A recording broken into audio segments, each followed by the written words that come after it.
Hey guys, it's Justine here from I Should Read That, and today I'm going to do my August wrap-up. And the reason that I am sounding so just not thrilled is the fact that I recorded this wrap-up.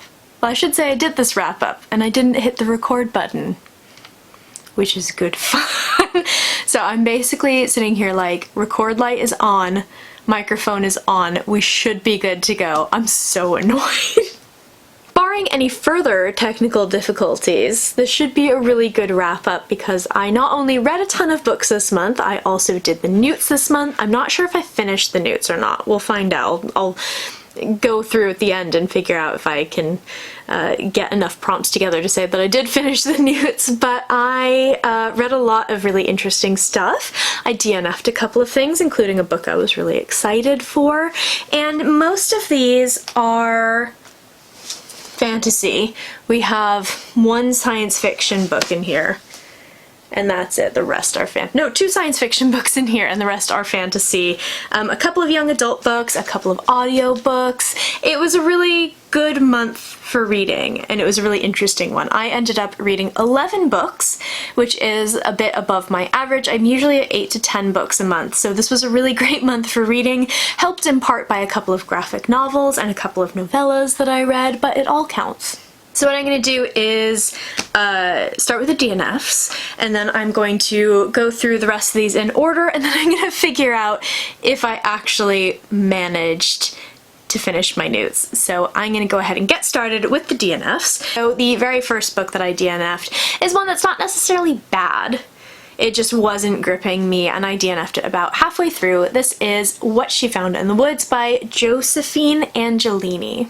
This book is, as I say, a YA thriller, and it does have a really strong romance. And for me, it had too much of the contemporary YA and not enough of the thriller aspects. Although there were a couple of things dotted here and there, it just wasn't really what I wanted it to be. This book follows a girl named Magdalena. I think it's told in the first person, so you don't really see it very often. Yeah, her name's Magdalena, and she is sort of involved in a scandal at her elite New York school, kind of gossip girly type school. So her parents ship her off to her grandparents' house for the summer, which is in the Pacific Northwest, and it's where she spent a lot of her summers when she was younger. And so she's kind of going back to this familiar place, but she's very heavily medicated. We don't know what happened. We don't know what she did or what happened around her, but she's very heavily medicated, and there's a couple of things here and there that are out of place, but for the most part she spends her days kind of reading and hiking in the woods. And so she's in the woods one day and she stumbles upon this boy named Beau. Beau lives in the woods, and she's very much kind of super privileged rich girl, and he is a boy whose family lives in the woods. And it kind of takes off from there in terms of the romance, and I got about halfway through the book and there were a couple of things. So I wasn't just interested in what was going on. It was a lot more of the, as I say, contemporary aspects of the book, more so than the thriller stuff. And in terms of the romance, there was this really weird dynamic between the two of them because it's told from her perspective. And just the way that she kind of describes Beau was very odd. The washing machine's going off, so if you hear rattling, then that's why.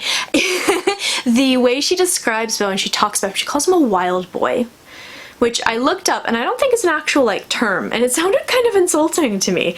And she doesn't really seem to... They have no chemistry.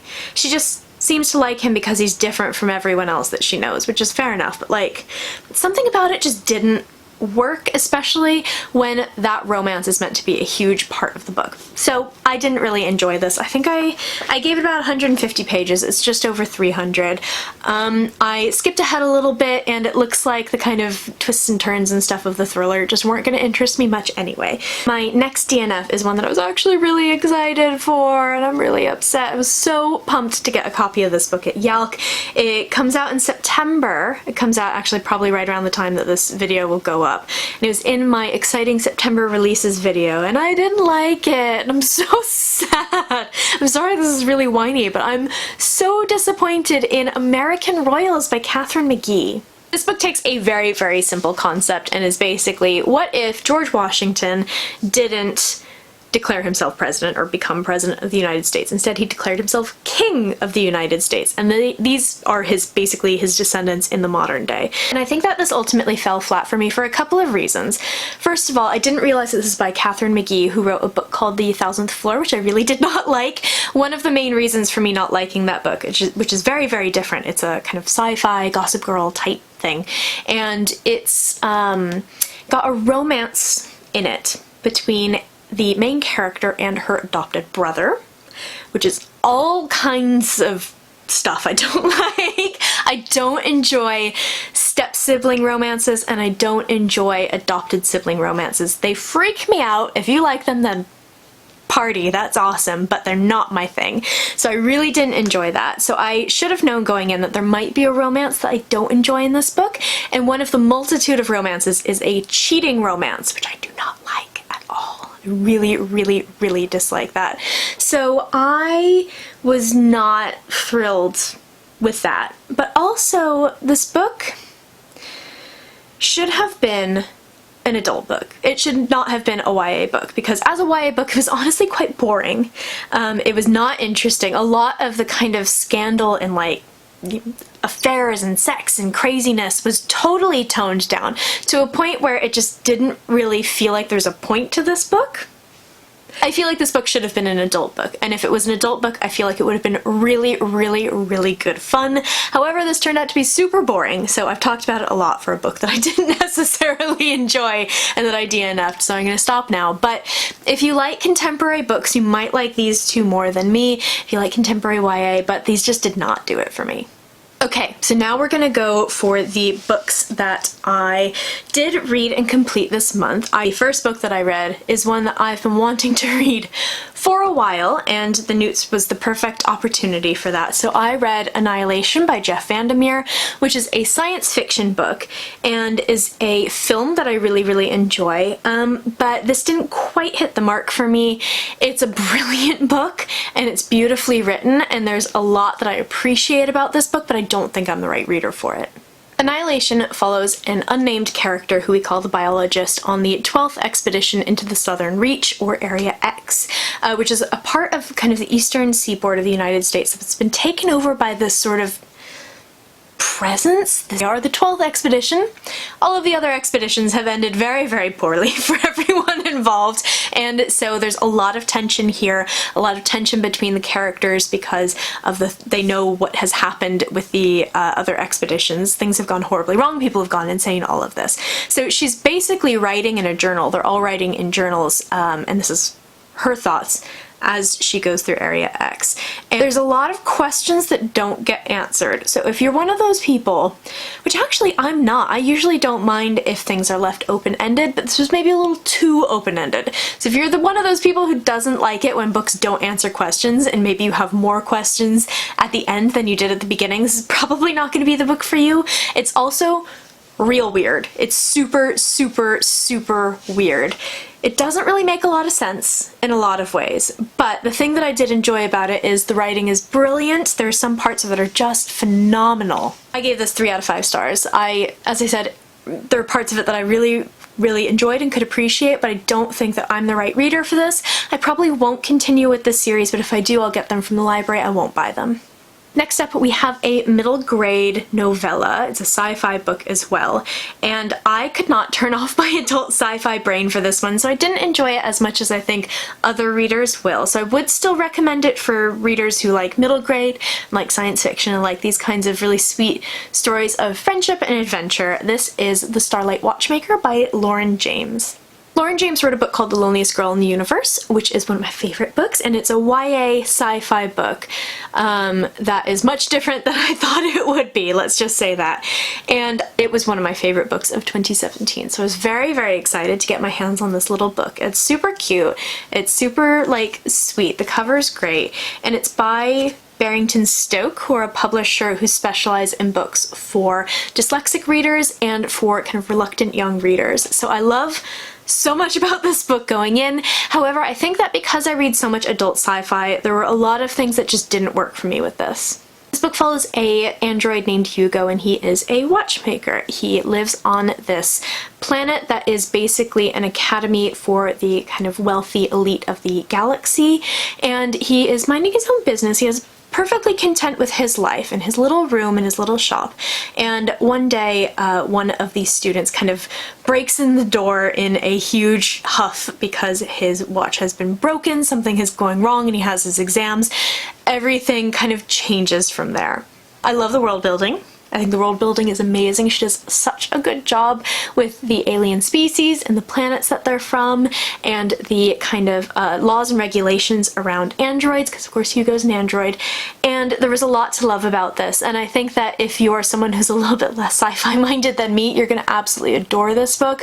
But there were some things about it that I was like, but how do they accommodate for this? What about this? What about this? So the watches that the students have are time travel watches that have a ball of like hugely powerful quantum energy that should be illegal. Why are students having this kind of power? Why is the Duke, I can't remember the one who crashes into his shop, I can't remember his name off the top of my head, but like, why is he growing his own food in his room? Shouldn't the academy be, you know, feeding their students? Like, what's going on? Like, I couldn't get my head around that kind of thing, but it was a really, really sweet story. So I gave this 3 out of 5 stars. If you like middle grade and you like sci-fi and maybe you have a young reader at home, this would be perfect, but for me it just didn't really work. Next is a book that I have been wanting to read for so long, and I am friendly with this author on like Twitter and stuff, and that doesn't affect how I feel about this book, but it is the reason that I ultimately bought this book in 2018, and it sat on my shelf for ages, so I picked up the audiobook and read City of Lies by Sam Hawke. This is basically like a kind of classic wartime city under siege fantasy book. However, it does have a lot of aspects of mystery to it. This book follows 2 characters named Javon and Kalina, and they're the 2 perspective characters, and they come from a long line of proofers. They basically protect the chancellors of the city and their heirs from poison. So they know everything about poison. They know every kind of possible poison. They check the chancellor and their heirs' food, everything. So Kalina was meant to have this job, but she is chronically ill. So she was deemed to not be strong enough. So Javon, her younger brother, is the next proofer in line, and he cares for Tane, who is the heir to the chancellor of the city. Their uncle is the concurrent proofer for the chancellor. So one day, their uncle and the chancellor both die of an unknown poison in a way that they have no idea what happened, basically, and they're kind of freaking out. They're trying to figure out what's happening. Is it a contagious disease? Did someone, you know, intentionally assassinate them? What happened? So they start to notice things about the city going wrong. So there's a part, my favorite part, is they go up into the place where all the messenger birds are kept, and they're like, we'll send out a message to our family who live outside the city. Like, huh, all the birds are gone. And they realize that all of the kind of food shipments from the countryside have been delayed. And then an army shows up at the gates, and they realize that this has been set up for absolute ages, and they had no idea. So it's partially dealing with the siege, dealing with the army, there's battle sequences and everything, but also trying to figure out who is behind all of this. And there's so much to love about this book. It took a little while to get itself set up. There's a lot to set up. So if you find it maybe a little bit slow at the beginning, I'd say it's absolutely worth kind of pushing through. But I love the world building, and it takes place in a society where family ties aren't necessarily just mother and father and children. They're very, very tight, but they're also looser in terms of like who cares for the children and everything. So their mother is actually not in the picture. She's out on the countryside. We don't see her throughout the entire book. They are cared for by their uncle. So basically their paternal figure is killed in the beginning of this book, so they're grieving for him. And also the kind of brother and sister, the sibling relationships are really, really important in this society, and they have a really, really powerful bond, which I love because I have a sister and I love anything that has to do with sibling relationships. Because they make me really happy. We also have these 2 characters who are so incredibly strong and so incredibly dedicated, but they are, you know, in a way flawed. Not quite the right word, but you know what I mean. So Javon actually has OCD, and there's wonderful OCD representation in this book. The only other book that I've read that has kind of such good representation is Turtles All the Way Down, which is a book I actually didn't like, but I thought that the representation was great. So if you're looking for something with OCD rep, you should absolutely pick this up. And then of course Kalina has a chronic illness, and they don't let their conditions define them. They don't let their conditions hold them back. They are incredibly strong-willed characters. I love so much about this book. I will rave about this book continuously, I'm sure. And it's just a really, really great fantasy read. So if you're looking for something a little bit different, you should absolutely pick this up. I gave this 4.5 out of 5 stars. Next up is a book that I'm having a lot of trouble putting into words how I feel about it, because I loved it, and I haven't really come up with anything better than I loved it. So we'll see how this goes. I'm going to try my best. This is The 10,000 Doors of January by Alex E. Harrow. This book is one that I think a lot of people will really love, and I think will appeal to a lot of people, because it's not just fantasy, and it's not just a coming-of-age story, and it's not just historical fiction. It's this wonderful blend of all three of those, but there's something about this book that gives you the feeling of reading something really cozy and familiar, but still being something incredibly unique and wonderfully new.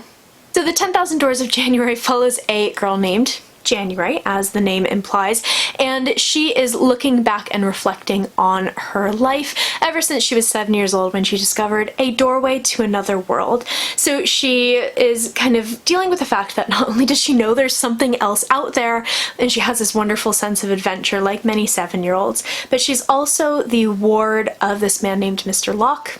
Mr. Locke kind of collects antiquities, and by collects antiquities he has her father, who is in his employment, steal antiquities from other cultures and nations around the world. So January lives with Mr. Locke, who's a very wealthy white man, and she is a girl with dark skin.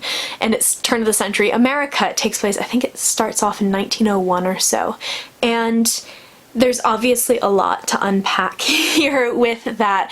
So a lot of it is about her kind of feeling of otherness. She doesn't really fit in with Mr. Locke and his society. She desperately wants to be with her father, but she also recognizes that she's in this position of privilege that a lot of people who are not white would not have.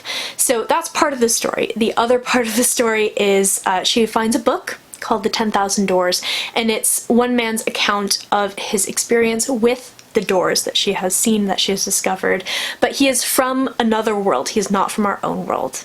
This book is wonderful. I have filmed a review of this book several times, and both times it's just turned out to be me going, I just really love it so much. So one day I will have an articulate review of this book, but it is so fantastic. It comes out in September. It's in my exciting September releases video, and it's just wonderful. If you're gonna pick up anything that I recommend this year, I would so highly recommend giving this a try, because I think it's gonna be a favorite for so many people.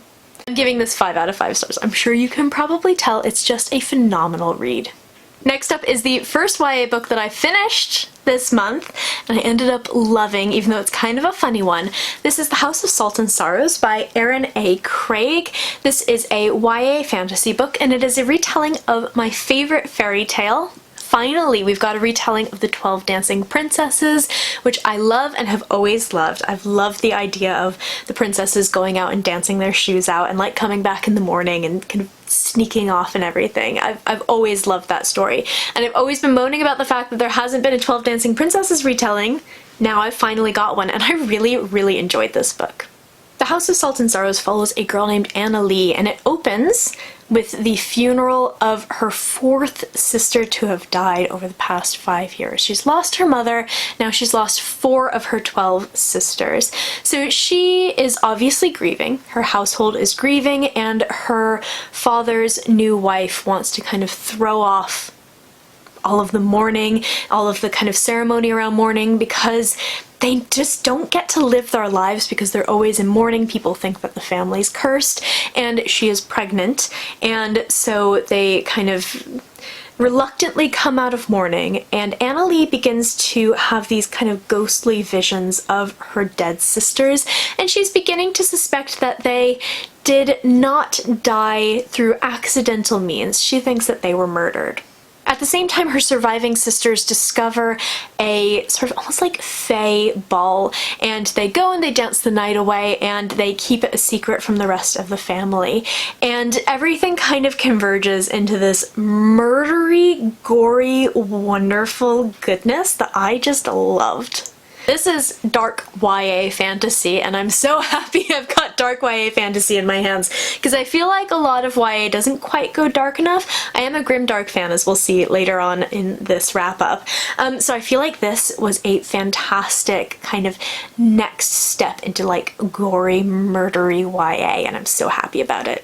Listen, I have a really well-documented love of murder on this channel, and this book gave me all of that. It is quite gory in some parts. It's actually quite spooky in some parts too. Some of this is quite scary, so this is a great October read if you're interested in reading something spooky in that month. But there's some parts of it where I was genuinely like, oh god. I am a huge wimp though with anything scary, so don't take that too seriously. But I really enjoyed the hell out of this. I feel like in a lot of ways the characters were kind of generic, the romance was kind of generic and boring, but the atmosphere and the plot were so good. So I really loved this book so much. It's really spooky and it's quite unsettling in some places, so I naturally loved it. I'm probably gonna end up giving this 4.5 out of 5 stars. I just really enjoyed it. This is one of those gut feeling ratings. I feel like I should probably give it like 4 because it's not a perfect book or anything, but goddamn, it's so much fun. There are some content warnings here for suicide and for gore, and I think that should be about it. So just as a heads up, if you don't like those things, this might be one to skip. It is quite spooky as well, but if you are okay with that, I would recommend this for the kind of fall months. The next book that I read was a digital copy, so I don't have one to show you, but I'll put the cover up here. And I think it comes out in October. I'm not 100% sure, but I loved this. I'm really happy I got to read this early. It was a really sweet, kind of refreshing book to read after The House of Salt and Sorrows, which was like gory and like the complete opposite of this. So this is Mooncakes by Suzanne Walker and Cindy Shu. This book follows two characters. One is Nova, and she is a witch, and she lives with her two grandmothers in this kind of like bookshop slash spellcraft shop. And one day her childhood crush, whose name is Tam, comes back into town, and Tam is a werewolf, and they discover through Tam that something is not right in the woods. Something is happening in the woods. Someone is summoning a demon, and it kind of goes from there. It's a graphic novel, so it's a little bit shorter, so I don't want to go too much into the actual story, but it's such a sweet book. It's such a feel-good book, but it kind of gives you the good witchy vibes that you want from like a fall read and the kind of werewolf magic, and it was just really sweet, and I really liked it. I don't have a huge amount to say about it other than it was just really cute, and it was so sweet, and it has wonderful representation in it too. So both Tam and Nova are Chinese American, and Nova has hearing aids which come and play into the story a little bit, and Tam is actually non-binary, and everyone's really respectful of their pronouns and everything, and it's just really nice. It made me really happy. This was such a cute, sweet, lovely read. So if you're looking for something a little bit less spooky than something like The House of Salt and Sorrows, but still has that kind of like October Halloween vibes, I would highly recommend this. I'm probably going to give this 4 or 4.5 out of 5 stars. After that, I took another hard right turn back into adult fantasy, and this is one that had a bigger impact than I was expecting. And if you watched some of my reading vlogs from this month, you will know that I was really puzzled by how big of an impact this one had, because I was expecting it to just be kind of generic boy fantasy, and it was so much more than that, and I really love this. This is Blood of an Exile by Brian Naslund. This book is kind of my first foray back into the fantasy that I probably would have still been reading if I didn't start blogging and discovered kind of a whole new world of new releases and YA and all these amazing new authors. So I was really happy to kind of get back to my roots in a way, and I ended up really loving this. This book follows a character named Bershan, and he is a former noble, and we find out why he has been sentenced to become a dragon slayer later on in the book, but he basically does a horrible thing. He's sentenced to become a dragon slayer, which is like the most thankless, awful job in the kingdom. He is not allowed to basically sleep indoors in a bed. No one is allowed to give him any kind of sanctuary. He has to just kind of go where he's summoned and slay dragons, which are in this book the kind of beast type dragons that I particularly really like. Kind of like Game of Thrones dragons, but much smaller. And he is summoned by the king, who's the one who exiled him in the first place, to do a thing for him, and the story kind of goes from there. The world building in this book is so good. It's so astonishingly good. I have read a ton of fantasy, as I'm sure you guys know, and I've never read anything that pulls in kind of the natural world and an ecology into the world like this book does. This is all about kind of nature and the balance of nature and the impact that something like, say, dragon slaying has on the environment and how that's going to impact us. It's really, really well done. Also, all of the different cultures, which is always one of my favorite things that I always mention, all the cultures are really well done. There's a lot of xenophobia that goes into this book because the people that we're kind of focusing on are seen as really backwards for a lot of reasons. And you go and kind of explore the other parts of the world as well, and you can see lots of people from different cultures, and you see people from lots of different backgrounds and the way that they all interact with each other, and it's really, really well done. I was super surprised by the fact that we have a totally kick-ass female character in this book. We actually have two, and one of them is a kind of perspective character. She gets her own point of view chapters, and I thought Ashlyn, who's the one who gets her own point of view chapters, was just fantastic. She's so good. She's definitely kind of like the scheming princess who uses her brains rather than going and like punching in walls or whatever, and I loved her so much. She's smart and she's schemy, but she's also really compassionate, and she's just so incredibly good. I also love Bershen and the kind of crew that he has to end up getting together. It's just like, it's so good. I don't want to give away too much because I feel like a lot of those relationships and bonds that are formed are so good in this book. I loved all the characters in this. There were a couple that took a little while for me to warm up to, but I did really, really love this. I will say, if you don't like violence, there's a lot of violence and injury and broken bones and things like that described in this. If you don't like violence and blood, and you don't like... I had a college professor who would call this earthy. If you don't like earthy books with lots of bodily functions, you will not enjoy this. It's definitely goes into that a little bit. So if that's not your thing, this might not be the book for you, but if you don't mind that, it's so fun. It's just ridiculously good fun. This is going to be another one that's about 4.5 or 4 stars for me. I really, really enjoyed this, and it has stuck with me. I finished it a few weeks ago, and it's really, really stuck with me. So this is a great choice if you're looking for a debut author. The Blood of an Exile kind of inspired me to pick up more grimdark, it's not a grimdark book, but it inspired me to pick up grimdark books, more adult fantasy books. Again, books that I would have read before I started blogging and discovered all these new books. So I feel like the last part of the month is really me getting back to my roots. The next book that I read was Priest of Bones by Peter McLean.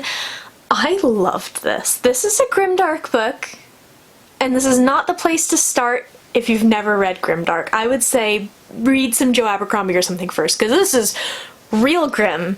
This book follows a character named Tomas Piety who has just been to war, and he's coming back to the city that he grew up in with his kind of gang of men, or I shouldn't say gang of men, but like his, I guess, platoon of men? I'm not a military person. His group of men that he has been kind of commanding in the stead of their captain who has been killed before the book starts.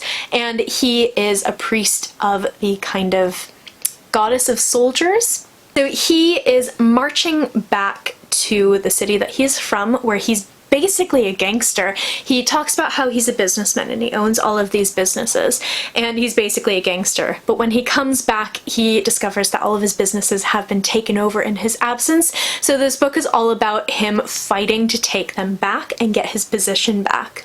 The world building is really interesting. There's obviously a lot going on off screen that we haven't seen yet that I think we'll get to in future books. I think this is going to be a trilogy rather than like a longer series, and the second book is out now, which I need to pick up at some point. But I love the world building. I love that it's kind of, in a way, almost incomplete because there's no chance for him to kind of info dump on you. All of that information is fed through the story really, really well, and I really enjoyed basically these gangsters brawling on the streets after the war is over. They kind of bring the war home with them, and in a lot of ways it's about the gangsters and getting their territory back, but it's also about dealing with PTSD and the effect that it's had on these men, and it's just so incredibly well done.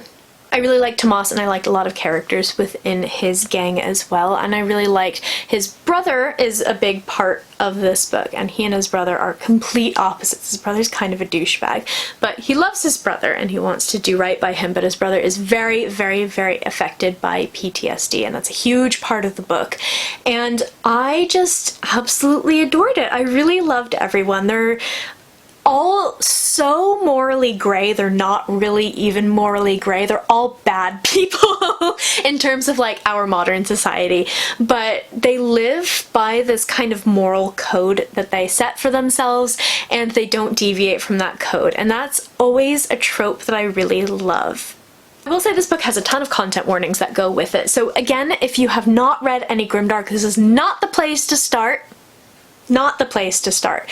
So off the top of my head, I have a lot of these written down, and I'll put them in a Goodreads review when I end up writing it. But off the top of my head, we have FGM. If you don't know what it is, don't look it up actually. Female genital mutilation as backstory. We have childhood sexual abuse as backstory. We have rape, very briefly on the page. That's very quickly stopped, but it's a sentence or two and it is quite graphic. We have an attempted rape that's stopped very early on in the book, which is something I really appreciated that the author did, because it's not something that Tomas allows within his crew. So you know early on that that's not going to be part of the book, which is always my worry with grimdark. So there's that. There's super, super, super graphic just injury and stuff. There's some creative things that happen with intestines and orifices. Like, this is not the book to read if you are new to grimdark. Again, if you don't like dark fantasy, don't pick this up, but it is so good if you do like that kind of thing. I happen to really love grimdark, and this was just great. I can't wait to read the next book, which is Priest of Lies. I'm gonna give this probably about 4.5 out of 5 stars. I really, really enjoyed this. Next up, I read an anthology, which is not usually my thing. I don't typically like short stories, and I don't typically like anthologies, and I think that that still remains. They're not really my thing, so I'm having a really hard time rating this. There were some things that I loved, some things that I didn't love. This is the Wunderland anthology, and this is edited by Marie O'Regan and Paul Kane. It's got stories from authors like M.R. Carey and Juliet Marlier. There's one by Genevieve Cogman. So there's a lot of good names that go into this anthology, and there are a lot of stories. I think there's like 20 or so stories in here, and they kind of range from takes place in Wonderland, very much Alice in Wonderland, to very, very, very, very, very loosely inspired by Alice in Wonderland. And some of them I really love. There's actually one in particular. Which one is it? It's called About Time, and I can't find the author in here now, but there's a story called About Time, which is about a girl whose name is Lucy, and she's 14 years old, very modern girl. She uses like WhatsApp and stuff, and she is going back into Wonderland for the last time to kind of say goodbye, because she's been going into Wonderland her whole life, and kind of what happens from there when she's trying to say goodbye. There's a story called The Night Parade, which is really, really excellent, that takes place in Japan. There's just a huge range of stories here, some of which I loved. I really loved those ones. Some I didn't like. There's a couple of poems in here which is not my cup of tea. So I'm having a really difficult time rating this, but if you like Alice in Wonderland and you like short stories, you should definitely give this a try, because I think that you will definitely find something that you like. And I read another graphic novel, and that is Nimona by Noelle Stevenson. This is a story about a girl named Nimona who basically barges into a supervillain's lair and declares herself to be his new sidekick. And she's super, super, super eager to like do all the bad stuff. She's super into it. And she begins to kind of like go on missions with him, and they begin to discover that something's not quite right with this world that's very, very black and white. We have the bad guys who are them, and then the good guys who are on the other side, and things are maybe a little bit more shades of grey than they thought. This was a little too cutesy for me. I think that maybe because I'm in super grimdark mode, I couldn't quite handle how cutesy this was, and it does have some serious stuff that goes on in it, definitely, and I don't want to like discount that, but at the same time it was maybe just a little bit too cutesy for me. I think that maybe if I read it when I wasn't reading things like Priest of Bones, I probably would have enjoyed it a little bit more. So it's one that I might give a try maybe later on, but graphic novels are something that I don't necessarily connect with, I don't necessarily love, and I don't know, I didn't love this, so it'll probably be a 3-star read for me. I think that it's just not the right time for me to read this. And the very last book that I read this month was also an audiobook, and I loved it so much. But that's not a huge surprise because this is indeed the sequel to one of my favorite books. This is Jade War by Fonda Lee. I actually have this review copy from Orbit that I meant to read ages ago, but I read Jade City via audiobook, and I really struggled to transfer between formats with series. So if I read the first book via audiobook, I have to read the second one via audiobook, or else I don't connect. And I did try to read the physical copy of this and I couldn't get into it. But when I read the audiobook, I blasted through it in about 3 days, and it is 24 hours long. So I really loved this. I can't talk about what this is about because it's the sequel to a book, but basically think like The Godfather meets old school kung fu movies set on fantasy Hong Kong. Basically, that's a very, very, very basic explanation. But I read the first book in June, so I will link that TBR, or not that TBR, I'll link that wrap-up down below so you can have a look. But I love these books so much. If you haven't read them yet and you like fantasy, please jump on it. They're so good and they're so incredibly unique. I've never read anything like them. I gave this 5 out of 5 stars. It's so, so good. Okay, so I've had a look and it looks like I did indeed pass my newts. So, for Care of Magical Creatures, I needed an A, an E, and an O. So for my A grade was a book that starts with the letter A, so that was Annihilation. Then we have a book under 300 pages, that was the Starlight Watchmaker. And for my O grade, it's a book with a bird on the cover. So I have Wunderland, which has the flamingo right there. So that's all of my Care of Magical Creatures done. Charms is a book that has a gorgeous cover for the A grade. So I'm gonna go with House of Salt and Sorrows. I love this cover so much. And then my E grade would be a graphic novel or manga. So we've got Nimona. Sorry, I'm not very organized with this right now. So that's my charms done. And then for herbology, you have to listen to an audiobook. For your A grade, City of Lies by Sam Hawke. And for my E grade, which is my last one, read a book between 350 and 390 pages. And that would be The 10,000 Doors of January, at least in this copy. Finished my newts! Hell yeah, I finished my newts. I can't believe I finally finished a goddamn readathon. I am so bad at readathons. So, so, so bad. I am now a magizoologist.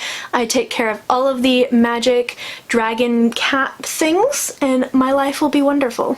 That is it for this wrap-up video. It was a really good month for reading.